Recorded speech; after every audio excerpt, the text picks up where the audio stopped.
नमस्कार दोस्तों, मैं डॉक्टर प्रीति पांडे आप सभी का बहुत बहुत स्वागत करती हूं अपने चैनल बातें हिंदी की पर।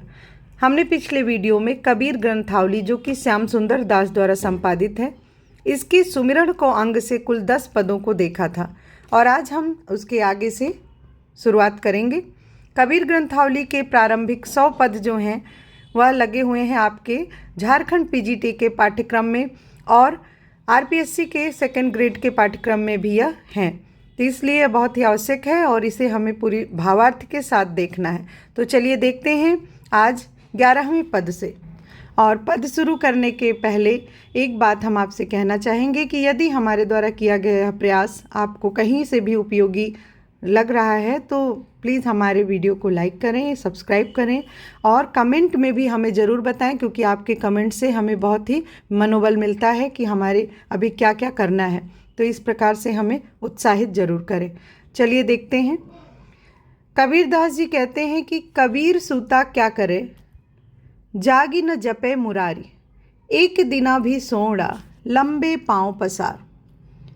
कबीरदास जी यहाँ देखिए, जो सूता है अर्थात निद्रा, किस निद्रा की बात करते हैं। यह वह निद्रा नहीं है जो आमतौर पर हम लेते हैं, यह अज्ञानता रूपी निद्रा की बात कर रहे हैं। कहते हैं कि अज्ञानता में क्यों सो रहे हो, यानी अज्ञानता में क्यों जी रहे हो।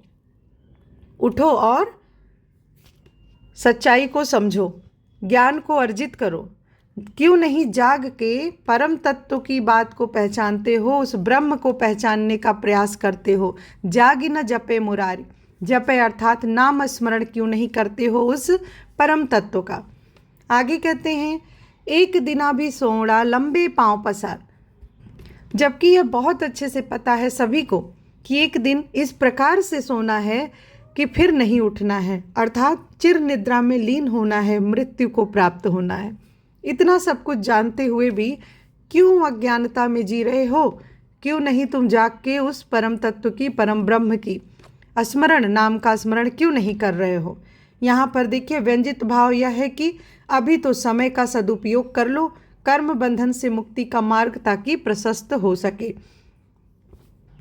इस पद में आपके वृत्यानुप्रास है। अगला पद देखते हैं। कबीर सूता क्या करे, काहे न देखे जागी, जाका संग तय बिछुड़ा, ताही के संग लागी। देखिए यहाँ पर आपको लगेगा कि एक जैसे पद हैं, लेकिन इसके भाव अलग अलग हैं। यहाँ पर इस पद में कबीरदास जी कह रहे हैं कि उस जीवात्मा को संबोधित करते हुए कहते हैं कि तुम जो है क्यों अभी अज्ञानता में खोए हुए हो, क्यों नहीं जग कर उस परम तत्व को समझ रहे हो, उसको पहचान रहे हो और यह अज्ञान रूपी निद्रा को क्यों नहीं समाप्त कर रहे हो। जाका संग तय बिछुड़ा, ताही के संग लागे। यह विश्राम अर्थात सोना तो बाद में भी हो सकता है, अर्थात एक दिन तो अवश्य चिर निद्रा में लीन होना ही है, तो क्यों नहीं तुम उठकर उस परम तत्व को पहचान रहे।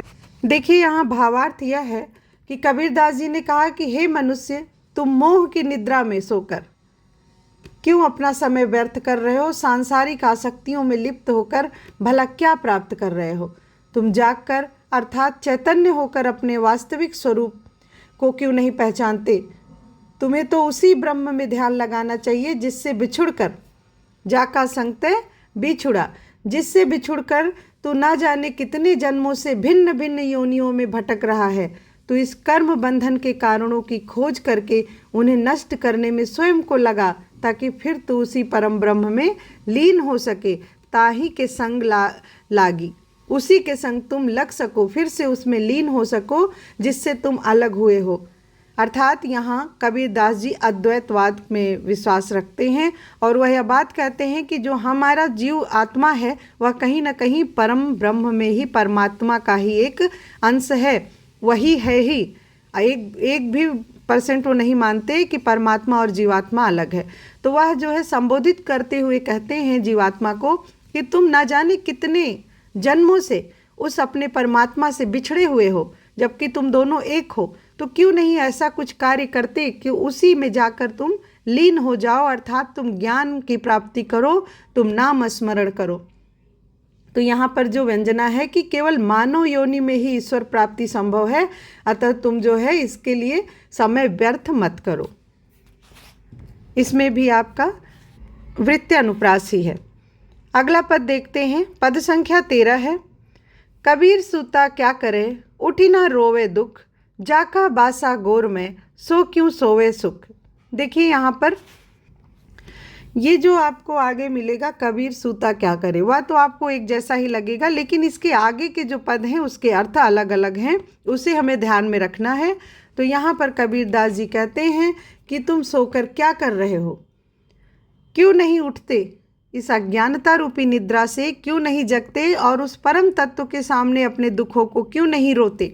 अर्थात इस जो जन्म मरण का जो ये कार्य चल रहा है उससे मुक्ति पाने के लिए उस परमात्मा के सामने क्यों नहीं रोते, क्यों नहीं उनमें विलीन होने की प्रार्थना करते, क्योंकि तुम एक प्रकार से दुख भोग रहे हो।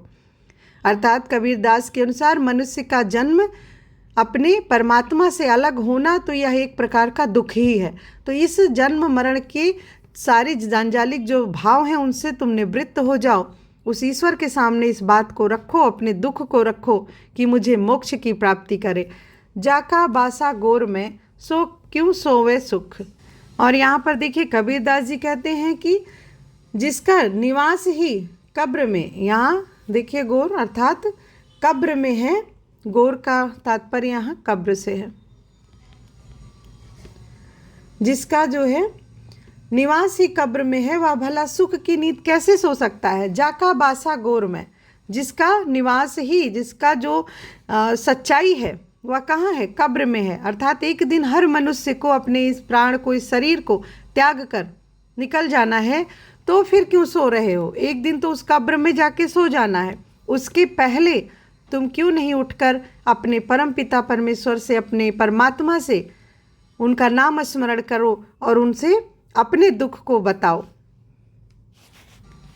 अगला पद देखेंगे, पद संख्या 14 है। कबीर सूता क्या करे, गुण गोविंद के गाई, तेरे सिर पर ही जम खड़ा, खर्च कदे का खाई।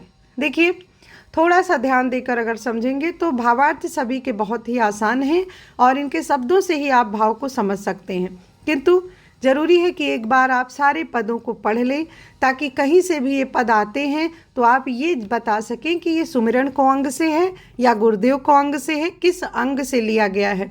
और इससे कुछ जो महत्वपूर्ण जैसे शब्द हैं उनके अर्थ भी पूछ सकता है, इसलिए यह आवश्यक है कि आप सारे पदों को उनके भावार्थ के साथ पढ़ें। तो देखते हैं, कबीर सूता क्या करे, गुण गोविंद के गाई, तेरे सिर पर जम खड़ा, खर्च कदे का खा। यहाँ पर भी वही बात कहते हैं कि तुम सोकर क्या कर रहे हो। अर्थात अज्ञानता रूपी जो ये निद्रा है, ये जो अज्ञानता को तुमने धारण किया हुआ है उससे तुम्हें क्या लाभ होगा। समय का सदुपयोग करो और गोविंद का गुणगान कर, अर्थात प्रभु का स्मरण करो। देखिए सुमिरन को पद है तो यहाँ सुमिरन की ही महत्ता को बताया गया है। सुमिरन अर्थात नाम स्मरण। तो यहाँ कहते हैं कि गोविंद के नाम की गुणगान करो, इस अज्ञानता को छोड़ो। तेरे सिर पर जम खड़ा, खर्च कदे का खाई। कहते हैं कि तुझे इस बात का जो है ज्ञान नहीं है कि तेरे सिर पर यम, यहाँ जम का अर्थात है यम या अर्थात यमराज, यहाँ पर होगा यमराज। कहते हैं कि तेरे सिर पर जम खड़ा, अर्थात तुम्हारे सिर पर यमराज खड़ा है और पता नहीं कब और आ जाए और तुम्हें लेकर चला जाए। अर्थात तुम्हारे जैसे जितने भी जीव आत्मा हैं उन्हीं के बार बार जन्म लेने से, बार बार मृत्यु और जन्म का ये खेल करने से उसका व्यापार चल रहा है। खर्च कदे का खाए, अर्थात उसका खर्चा चल रहा है, किसका, यमराज का। यहाँ कबीरदास जी कहना चाहते हैं, दोस्तों इस बात को समझिएगा कि आप जो है नाम स्मरण करिए, अच्छे कर्म करिए ताकि इस जन्म और मरण के जंजाल से छुटकारा मिल जाए और हम उसी परम तत्व में विलीन हो जाएं। फिर हमें इस सांसारिक उसमें आना ना पड़े, इस योनि में किसी मनुष्य के रूप में जन्म ना लेना पड़े। और यहाँ पर एक व्यंग करते हुए कहते हैं कि इसी जन्म मरण, क्योंकि आप लोग समझ नहीं रहे हैं और बार बार जो जन्म हो रहा है, मृत्यु हो रहा है, इसी का तो व्यापार चल रहा है यमराज का। तो यमराज का कार्य खत्म कर दीजिए, अर्थात मुक्ति पा जाइए, मोक्ष प्राप्त करिए, ताकि यमराज का ये जो व्यापार है वह बंद हो जाए। भगवान का स्मरण करना है ताकि तुझे इस काल के बंधन से मुक्ति मिल जाए। यहाँ पर देखिए वृत्यानुप्रास है, इसमें और कोई अलंकार नहीं है, वृत्यानुप्रास अलंकार है। और वृत्यानुप्रास अलंकार आप समझ सकते हैं जहाँ पर एक ही वर्ण की आवृत्ति होती है, एक या कई बार होती है, वहाँ पर वृत्यानुप्रास अलंकार होता है। अगला पद देखेंगे, पद संख्या 15 है। कबीर सूता क्या करे, सूता होई आकाज, ब्रह्मा का आषाढ़ खिस्या, सुड़त काल को गाज। यहाँ देखिए आकाज से तात्पर्य है जो कार्य बिगड़ जाता है या काम सही समय पर नहीं होता है, यहाँ आकाज से यह तात्पर्य लिखता है। तो कबीरदास जी कहते हैं कि हे मनुष्य, तू सोकर क्या कर रहा है, अज्ञानता में जीकर क्या कर रहा है। इस प्रकार से सोने से तो तेरा ही अकाज है, यानी तुम्हारी ही हानि है, तुम्हें किसी प्रकार का फायदा नहीं होने वाला है। इस प्रकार तुम इस निद्रा से जगो, इस प्रकार मत सो, क्योंकि तुम्हारी जो आयु है वो अल्प है। और काल चक्र किसी को भी नहीं छोड़ता, काल चक्र जो है वह किसी को भी नहीं छोड़ता।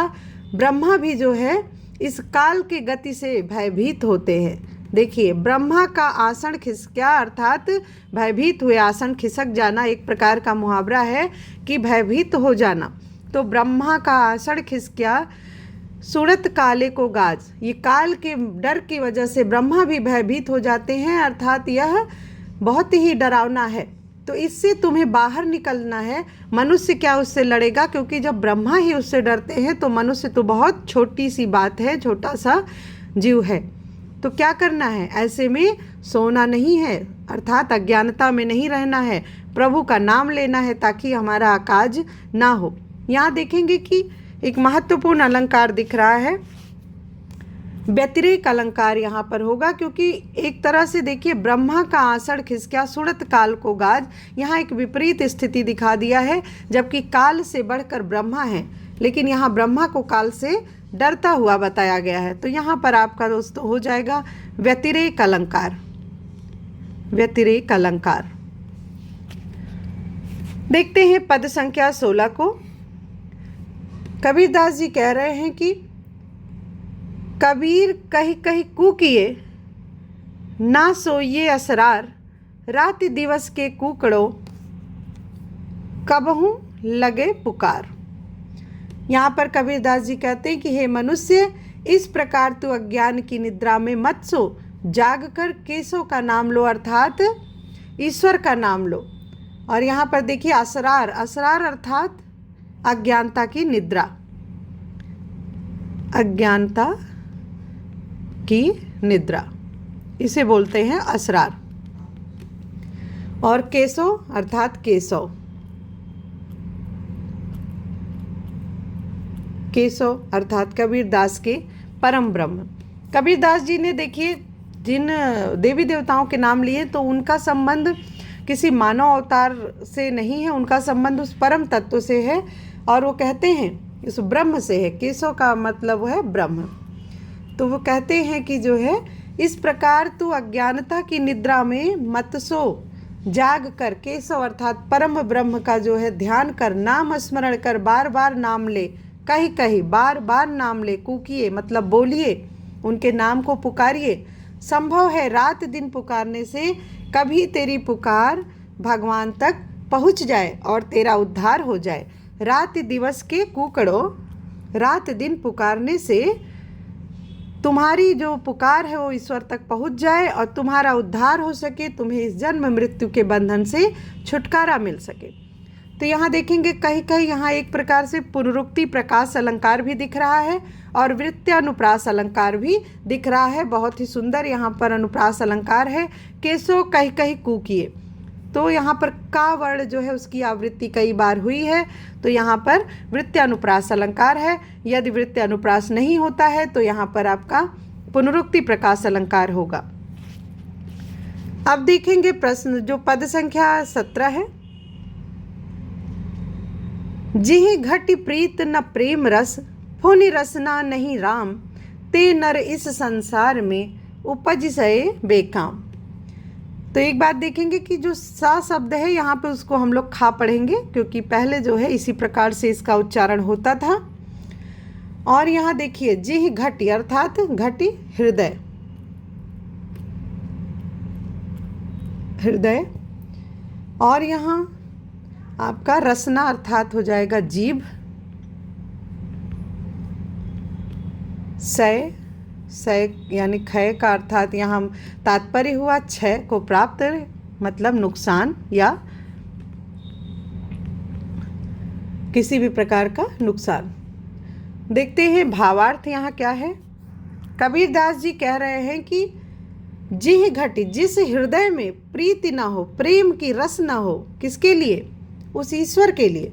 जिस हृदय में ईश्वर के प्रति प्रेम का रस प्रवाहित नहीं होता है, और जो पुण्य रसना नहीं राम, और जो भगवत प्रेम का जो है स्वाद भी चखने का उत्सुक नहीं है, अपनी जीभ से जो भगवान का स्वाद भी नहीं चखना चाहता, अर्थात जो भगवान को समझना ही नहीं चाहता, ईश्वर को समझना ही नहीं चाहता, ते नर इस संसार में, वे मनुष्य इस संसार में आकर उपज सहे बेकाम, निष्फल जीवन जी रहे हैं, अर्थात एकदम अपने को ही गर्त में डाल रहे हैं। उनके इस जीवन का कोई अभिप्राय नहीं है, उनका जीवन एक प्रकार से पूरी तरह से निष्फल हो जाता है, व्यर्थ ही जो है वो प्रतिक्षण क्षय को प्राप्त हो रहे हैं। क्षय अर्थात अपने आप को नुकसान प्रदान कर रहे हैं। तो यहाँ देखेंगे क्षय का अनुप्रास यहाँ पर है। आगे बढ़ेंगे, पद संख्या 18 देखते हैं। कबीर प्रेम न चाखिया, चाखी लिया साव, सोने घर का पाहुड़ा, ज्यों आया त्यों जाओ। यहाँ देखिए प्रेम न चाखिया अर्थात परमात्मा के जो प्रति प्रेम है उसको नहीं चखा। यहाँ कहने का अभिप्राय है कि परमात्मा से जिस प्रकार का प्रेम हो सकता है उसको तो तुमने जाना ही नहीं। हे मनुष्य, तूने मानव शरीर धारण करके भी भगवत प्रेम के रस को नहीं चखा। चखी न लिया साव, और चख कर उसके स्वाद का आनंद भी नहीं लिया। साव अर्थात आनंद।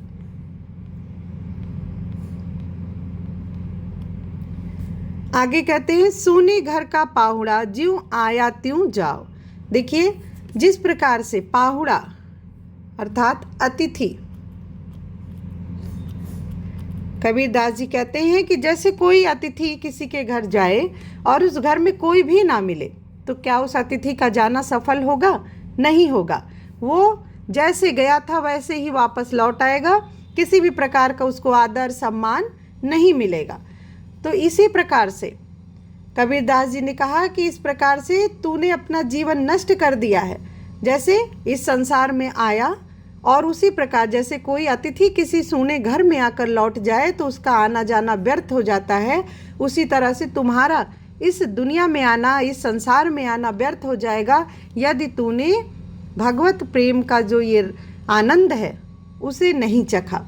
देखिए यहाँ दृष्टांत अलंकार है, और दृष्टांत अलंकार वहाँ होता है जहाँ पहले कोई कथन कहा जाए फिर उसकी पुष्टि उसी से संबंधित किसी उदाहरण से दी जाए, और जहाँ पर बिंब प्रतिबिंब भाव भी दिखाई पड़े। अगला देखेंगे, पद संख्या 19 है। पहली बुरा कमाई कर, बांधी विष की पोट, कोटि कर्म फिल पलक में, आया हरि की ओट। यहाँ पर कबीरदास जी सीधा सीधा कहते हैं कि हे मनुष्य, पहले तो तूने क्या किया? बुरा कर्म किया, और इस बुरा कर्म करने से पोट अर्थात गठरी, कैसी गठरी है? विष की गठरी, पाप की गठरी। बुरा कर्म कर करके अर्थात लोभ, ईर्ष्या, द्वेष, इसमें किसी का नुकसान किया, कभी भी ईश्वर का स्मरण नहीं किया, इस प्रकार के कार्यों से तूने क्या किया? अपने सिर पर एक गठरी बांध ली है, पाप की गठरी तूने बांध ली है। कोटि कर्म फिल पलक में, और उसके बाद जो है जन्म और मृत्यु के चक्र में तू फंसा रहा, और जब हरि की शरण में आया तब तेरे करोड़ों जो पाप कर्म हैं क्षण भर में समाप्त हो गया जब आया हरि की ओट। कोटि कर्म फिल पलक में, यहाँ देखिए फिल पलक का अभिप्राय होगा क्षण भर। हम कठिन शब्दों को जरूर समझेंगे ताकि अर्थ स्वयं निकल सके। फिर पलक अर्थात जब तू ईश्वर के पास आया, जब आया हर की ओट, जब ईश्वर की शरण में आया तो क्षण भर में तेरे सारे बुरे कर्म क्या हो जाते हैं, नष्ट हो जाते हैं और इसी से तेरा उद्धार होगा। यहाँ पर एक बार फिर देख लेते हैं। कबीरदास जी कहते हैं कि पहले तूने इस संसार में आकर सभी बुरे कर्मों को किया और उस पाप की गठरी को इतना ज़्यादा बटोर लिया, इसके बाद भी यदि तू समझ जाता है, तुझे ज्ञान की प्राप्ति हो जाती है और तू हरि की शरण अर्थात परम तत्व परम ब्रह्म को पहचान लेता है, तो तेरे ये सारे जो बुरे कर्म हैं वह क्षण भर में नष्ट हो जाएंगे। अब देखेंगे पद संख्या 20 है। कोटि क्रम पे लय पलक में जे रंचक आवे नाव, अनेक जुग जे पुण्य करे नहीं राम बिन ठाव। यहाँ पलक अर्थात क्षण भर, कहते हैं ना पलक झपकाते ही, तो क्षण भर। रंचक थोड़ा सा, यहाँ रंचक होगा अर्थात थोड़ा सा। भावार्थ देखते हैं। कबीरदास जी कह रहे हैं कि मनुष्य करोड़ों बुरे कर्म करके, कोटि अर्थात करोड़ों कर्म करके क्या कर रहा है, अपने आप को संचित कर रहा है। यदि वह थोड़ा सा भी, पलक भर भी, रंचक भी, थोड़ा सा भी भगवान का नाम भज ले तो उसके करोड़ों पाप कर्म क्षण भर में नष्ट हो सकते हैं। यहाँ देखिए नाम स्मरण की महिमा बताते हुए कबीरदास जी कहते हैं, अनेक जुग जे पुण्य करे ना ही राम बिन ठाव। अर्थात कितना भी तुम पुण्य कार्य कर लो, कितने भी तुम अच्छे कार्य कर लो, यदि तुम ईश्वर का स्मरण नहीं करते तो कोई फायदा होने वाला नहीं है। इसके विपरीत यदि तुमने कुछ बुरे कर्म किए हैं और तुम्हें यह आभास हो गया है कि हमने बुरे कर्म किए हैं और हम ईश्वर की शरण में जाते हैं, तो रंचक समय लगता है, थोड़ा सा समय लगता है उस करोड़ों बुरे कर्म को दूर करने में। ईश्वर तुम्हारा उद्धार करेगा। इसलिए हे मनुष्य, तुम जो है पुण्य करने के साथ साथ, अनेक जुग जे पुण्य करे, पुण्य करने के साथ साथ राम का नाम भी जरूर लेना, नहीं तो तुम्हारा उद्धार नहीं होगा। दोस्तों आज इतना ही। आज हमने पद संख्या 20 तक देख लिया है और अगले वीडियो में हम कोशिश करेंगे सुमिरन को अंग पूरी तरह से खत्म करके विरह को अंग पर शुरुआत करेंगे और सुमिरन को अंग खत्म होने के बाद हम सुमिरन को अंग से कुछ महत्वपूर्ण प्रश्नों को भी यहाँ लेकर आएंगे। इसके बाद विरह को अंग शुरू करेंगे। आपको हमारी वीडियो अच्छी लगे तो एक बार और हम कह देते हैं कि वीडियो को लाइक ज़रूर करें और कमेंट ज़रूर करें। दोस्तों मैं देखती रहती हूँ कि किसी का कमेंट आया कि नहीं, और कमेंट करें और हमें बताएं कि हमें और किस प्रकार से चीज़ों को लेकर आना है। चलिए आज के लिए इतना ही। धन्यवाद।